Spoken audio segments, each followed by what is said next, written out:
성도들이 고난주간 한 주간을 지내고 부활절을 맞으면서 참 밝은 얼굴을 가집니다. 충분히 죽음의 권세를 이기시고 부활하신 것 우리의 기쁨입니다. 우리가 절기로 지키는 이 부활절, 우리 주님의 부활은 단순히 죽은 자가 살아오는 정도의 기쁨으로 끝나는 것은 결코 아닙니다. 단순히 죽었던 자가 살아나는 이 정도만이 아닙니다. 부활하신 주님을 대할 때 성도답게 주님을 대해야만 합니다. 부활하신 주님은 곧바로 하늘로 올라가신 것이 아니라 40일 동안 이 땅에 계시면서 제자들을 비롯해서 여러 사람들을 만나 주셨습니다. 바울 사도는 고린도전서 15장 5절에서 8절 말씀을 통해서 게바에게 보이시고 후에 12제자에게와 그 후에 500여 형제에게 일시에 보이셨나니 그 중에 지금까지 대다수는 살아있고 어떤 사람은 잠들었으며 그 후에 야고보에게 보이셨으며 그 후에는 모든 사도에게와 맨 나중에 만삭되지 못하여 난 자 같은 내게도 보이셨느니라, 이런 고백을 하고 있습니다. 사람들은 어떤 특별한 신앙 체험을 하게 되면 그 특별한 체험, 그 은혜로 인해서 교만해지거나 자기를 드러내고자 하는 이런 일에 애를 쓰죠. 여러분, 부활하신 주님을 직접 만나는 것보다 더 귀중한 신앙 체험이 있겠습니까? 부활하신 주님을 직접 만나는 것보다 더 귀한 신앙 체험이 어디 있겠습니까? 그런데 바울 사도는 자기도 부활하신 주님을 만났다.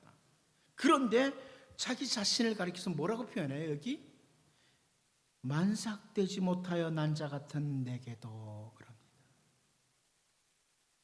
부활하신 주님을 올바로 만난 사람, 신앙 체험을 올바로 한 거예요. 신앙의 체험을 올바로 하면 교만해지지 않습니다. 자기를 드러내려고 하지 않습니다. 아무튼 바울 사도의 이 설명을 통해서 부활하신 주님은 마리아뿐만 아니라 제자들 그리고 500의 형제들에게까지 나타나셨다, 이렇게 바울이 확인하고 있습니다. 이 땅에 많은 사람들이 죽은 예수, 십자가에서 죽은 예수, 아니면 인간 예수, 이 정도에서 흠모하고 배우려고 하는데 그칩니다. 우리는 부활하신 주님을 만나야 돼요. 십자가에서 죽으시고 다시 사신 부활하신 주님을 만나야만 합니다. 이 세상에 오셔서 삶의 본을 보이신 인간으로서 예수도 같이 있어요, 사실. 그러나 예수님께서 죽었다가 부활하셨고 인생에 참 좋은 도덕적 윤리적인 교훈을 남겼을 뿐만 아니라 그 주님의 부활은 우리의 삶과 관계가 되어 있습니다. 우리가 인사할 때 예수님은 부활의 첫 열매입니다 그랬습니다. 예, 첫 열매입니다. 나무에서 열매, 첫 열매가 있듯이 예수님은 부활의 첫 열매이십니다. 우리는 그 다음에 맺혀지는 열매. 그러므로 우리는 인간에게 한 번 죽는 것은 정해졌지만 죽음 후에 우리에게 영원한 삶이 있습니다. 부활이 있습니다. 그러므로 우리는 부활하신 주님, 그분을 늘 삶에서 만나야 되는 거예요. 예수님을 3년 동안이나 따라다니던 제자 가운데 하나가 가룟 유다입니다. 그런데 오늘 본문 16절 말씀을 보면 11제자가 갈릴리에 가서 예수께서 지시하신 산에 이르러 이렇게 표현하고 있습니다. 제자들이 부활하신 주님을 만나는데 11명입니다. 3년이나 따라다니던 가룟 유다는 부활하신 주님을 만나지 못하죠. 성도는 늘 삶의 모든 영역에서 부활하신 주님과의 만남이 있어야 합니다. 부활하신 주님을 늘 삶에서 만날 때 삶이 새로워지고, 제가 오늘 새벽에 말씀드린 것처럼 업그레이드 되는 겁니다. 신앙인의 삶이 업그레이드 되는 겁니다. 특별히 우리 조국 대한민국에 1885년 4월 5일 날 부활주일, 약 130년 전이죠. 그날 이 장로교 선교사였던 언더우드 선교사와 감리교 선교사였던 아펜젤라 선교사 부부가 인천 제물포항에 도착을 합니다. 그리고 이 땅에 생명의 복음이 활발하게 전하게 됐습니다. 2015년 부활절, 올해도 마침 4월 5일입니다. 이 2015년 부활절을 맞으면서 그 부활하신 주님에 대한 올바른 성도의 반응, 이것은 무엇인가? 정말 주님과의 삶에서 관계를 가진 성도라면 어떤 삶으로 반응을 나타내야 되느냐? 부활하신 주님을 대할 때 우리는 어떻게 해야 되느냐? 이 부분을 좀 살펴보면서 신앙이 더 한 걸음 성숙해가는 이런 은혜가 있기를 원합니다. 첫 번째는 부활하신 주님은 경배의 대상으로 된다. 경배의 대상이다. 제자들이 주님과 함께 배를 타고 갈릴리 호수 저편으로 건너가다가 광풍이 일어나고 아주 위태로운 상태를 맞이했었죠. 주님이 바다의 물결을 잔잔하게 하신 후에 누가복음 8장 25절 말씀을 보면 제자들이 이르시되 너희 믿음이 어디 있느냐 하시니 그들이 두려워하고 놀랍게 여겨 서로 말하되 그가 누구이기에 바람과 물을 명하며 순종하는가 하더라. 이런 주님과 제자들의 반응을 보게 됩니다. 그가 누구이기에, 그가 누구이기에. 사람의 상상을 뛰어넘는 그런 일들을 나타내는 자연적인 이런 모습을 보면서 오늘 본문 17절 말씀을 보면요, 예수를 배웁고 경배하나 아직도 의심하는 사람들이 있더라. 제자들이 부활하신 주님을 만났을 때 경배를 합니다. 그 부활하신 주님이 누구인지 확인이 된 거예요, 이때는요. 한마디로 부활하신 주님은 우리의 경배의 대상입니다. 성도는 부활하신 주님을 향해 올바른 합당한 경배를 드림으로 대해야 된다. 헤로드 왕 때에 동방에서부터 박사들이 찾아왔습니다. 마태복음 2장 2절 말씀을 보면 동방에서 온 박사들이 이렇게 말합니다. 유대인의 왕으로 나신 이가 어디 계시냐? 우리가 동방에서 그의 별을 보고 그에게 경배하러 왔노라 하니 그럽니다. 경배하러 왔다. 그리고 마태복음 2장 11절 말씀을 보면 집에 들어가 아기와 그 어머니 마리아가 함께 있는 것을 보고 엎드려 아기께 경배하고 보배합을 열어 황금과 유황과 모략을 예물로 드리니라. 가톨릭에서는 어머니도 경배해야 된다고 하는데 여기 성경을 보면 아기께 경배했어. 예수님께 경배했다는 거죠. 이 반복되는 단어가 경배하다 이런 단어인데요. 이 단어는, 경배한다는 이 단어는 예수님을 왕으로 나타내는 단어예요. 왕이시기에 경배한다는 거예요. 같은 표현이 오늘 본문의 표현이잖아요. 경배한다. 이 단어는 예배한다고 바꿔도 돼요. 다시 말하면 부활하신 주님에 대한 성도들의 가장 올바른 반응은 내가 그분을 예배한다. 예배하는 삶. 예배를 기뻐하는 삶. 이것을 말합니다. 의무적으로 예배에 임해주는 것을 보여주는 게 아닙니다. 진정한 경배의 대상인 것을 놓친 채 형식적인 예배에 임하는 것을 가리키는 단어가 아니에요. 말라기 1장 13절 말씀을 보면 만군의 여호와가 이르노라 너희가 또 말하기를 이 일이 얼마나 번거로운가 하며 코웃음치고 훔친 물건과 저는 것 병든 것을 가져왔느니라. 너희가 이같이 봉헌물을 가져오니 내가 그것을 너희 손에서 받겠느냐? 이는 여호와의 말이니라.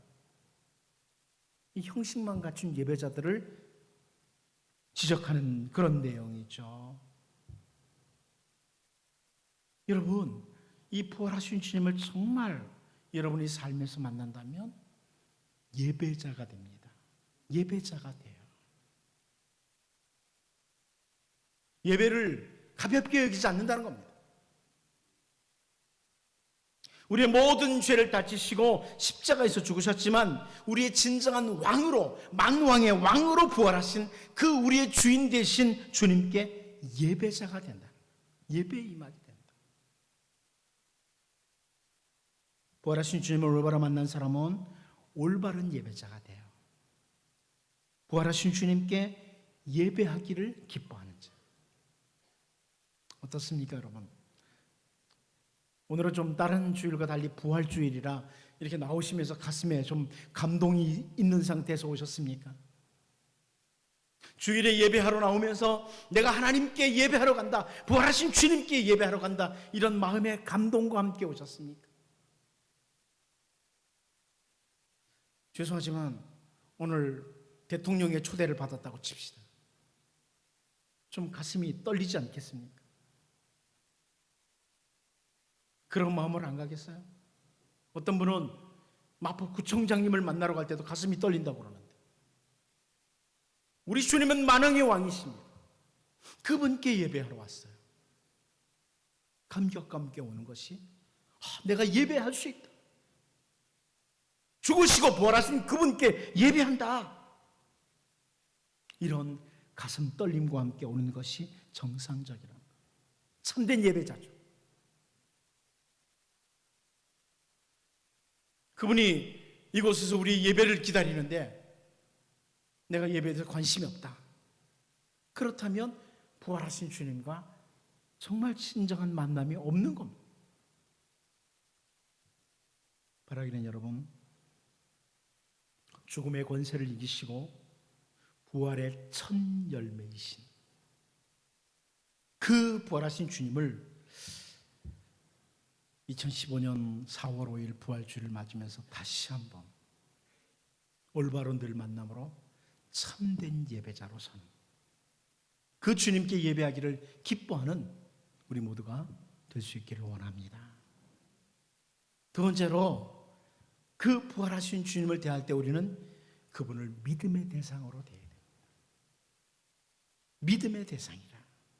누가복음 8장 25절, 아까 봤던 말씀 다시 한번 보는데요, 그 부분을 보면 제자들에게 이르시되 너희 믿음이 어디 있느냐 하시니 그들이 두려워하고 놀랍게 여겨 서로 말하되 그가 누구이기에 바람과 물을 명하며 순종하는가 하더라. 주님이 제자들에게 하시는 말씀이 먼저 나오죠. 너희 믿음이 어디 있느냐?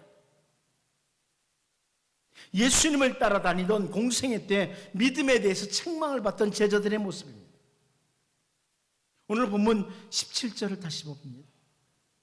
예수를 배웠고 경배하나 아직도 의심하는 사람들이 있더라. 여기 의심하는 사람들이 있다. 의심하는 사람들이 누구인가에 대해서 학자들은 아마 11제자는 아니겠지, 이렇게 설명을 합니다. 마태가 이 의심하는 사람들이 누구인지 밝히는 일을 의도적으로 피하고 있으니까 우리가 굳이 알려고 할 필요도 없습니다. 그런데 의심하는 사람들이 있더라, 이것을 마태가 마태복음을 기록하면서 의도적으로 기록하는 거예요. 부활하신 주님을 만나고 어떤 사람들은 예배자로 경배하는데 어떤 사람들은 의심하는 사람들이 있더라. 부활하신 주님에 대해서 우리가 대해야 될 자세는 믿음이라는 걸 확인시켜줍니다. 부활하신 주님에 대한 확신, 그 믿음은 훗날 어떻게 합니까? 제자들로 하여금 사내들인 공회로부터 찾아오는 압력에도 결코 굴하지 않도록 만들어요. 여러분, 믿음은 세상을 이깁니다. 부활하신 주님을 믿는 믿음은 세상을 이기는 거예요. 고린도전서 15장을 보면 고린도 교회 성도들 가운데도 부활을 의심하는 사람들이 있었습니다. 그래서 바울 사도는 고린도전서 15장에서 아주 길게 부활에 대해서 설명을 해요. 하나님의 약속의 말씀을 알지도 못하고 믿지도 못했고 슬퍼했던 마리아를 비롯해서 여인들과 제자들의 모습, 복음서마다 마지막 부분에 잘 나타납니다. 마리아는 사실 부활하신 주님을 만나려고 무덤에 왔던 게 아닙니다. 베드로를 비롯한 제자들이 부활하신 주님을 만난 후에도 갈릴리에 가서 고기나 잡으러 가겠다고 그렇게 했었습니다. 엠마오로 가던 두 제자들도 여자들과 다른 제자들에게 부활하신 주님의 소식을 들었지만 믿지 못하고 슬픈 빛을 띠고 갔습니다. 그래서 주님은 누가복음 24장 25절에서 이르시되 미련하고 선지자들이 말한 모든 것을 마음에 더디 믿는 자들이여, 더디 믿는 자들이여, 이렇게 책망을 하셨습니다. 여러분, 주님의 약속이 아주 분명합니다. 요한복음 16장 33절에서요. 이것을 너희에게 이르는 것은 너희로 내 안에서 평안을 누리게 하려 함이라. 세상에서는 너희가 환난을 당하나 담대하라. 내가 세상을 이겨노라. 주님 안에서 평안을 누리는 것도 바로 이 믿음으로 인합니다. 세상을 이기신 주님, 그 주님을 만나면 그 믿음은 세상을 이기게 됩니다. 세상에 사는 동안에 환난을 당할 수 있지만 담대해라. 왜냐하면 주님이 세상을 이겼습니다. 부활하신 주님에 대해서 온전한 믿음을 가졌던 제자들은 환난 가운데 아주 담대했습니다. 세상을 이기신 주님을 믿었기 때문에. 부활하신 주님이 선한 목자세요. 우리의 모든 삶을 가장 귀하게 인도하시는 선한 목자십니다. 그러므로 그 주님께 나를 맡기는 거예요. 믿음은 맡기는 겁니다. 제가 자주 설명드렸지만 믿음이라는 단어는 맡긴다는 뜻이에요. 진실한 믿음의 대상이신 주님께 나를 맡기는 것이 믿음이에요. 세상을 이기신 그 주님께 나를 맡기는 것이 믿음이에요. 믿음의 대상을 돈으로 알고 사는 사람은 자기를 돈에 맡기고 살아요. 그러나 부활하신 주님을 올바로 만난 사람은 그 주님께, 그 주님의 말씀에 자기 자신을 맡기는 겁니다. 이제 여러분 2015년 부활주일에 다시 한번 우리의 믿음이 업그레이드되는, 정말 주님께 모든 것들을 맡기고 세상에 사는 동안에 진리를 따라 담대히 나가는 이런 주의 백성들로 우리가 설 수 있기를 원합니다. 마지막 한 가지 더 보겠습니다. 부활하신 주님을 대할 때 우리가 꼭 기억해야 될 두 가지가 있습니다. 여러분, 부활하신 주님을 늘 기억하고 살아가는 우리들이 두 가지 기억해야 될 게 있다. 그 첫 번째가 뭐냐면 부활하신 주님의 부탁 혹은 명령이에요. 우리가 너무나 잘 알고 있는 오늘 본문 19절, 20절 말씀 같이 한번 읽어보도록 하겠습니다. 같이 한번 봅니다. 시작.